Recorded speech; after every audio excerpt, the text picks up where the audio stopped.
Hello guys, welcome back to another video, and today I'm going to teach you how to give your voice assistant commands. So let's get started. The first thing we need to do is we need to delete the code on line 13. The reason why is because we don't want the voice assistant to say hello right when you start it up.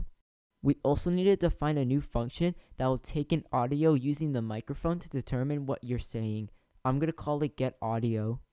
We're first going to let R represent the speech to recognition module. We're also going to need to configure the microphone as a source.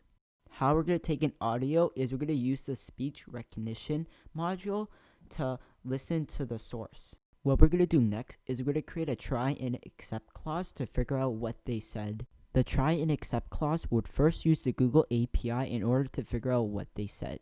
Then the function would print whatever we said to the terminal. That way we would know if it's working. We also need to add an exception. The reason why is because if the computer didn't understand what you said, then the computer will show an error code and the program will crash. With this exception, the computer would instead print the problem to the terminal without crashing. That way we wouldn't have to rerun the program. The last thing we need to type in is if we say hello, then the voice assistant would say hi back.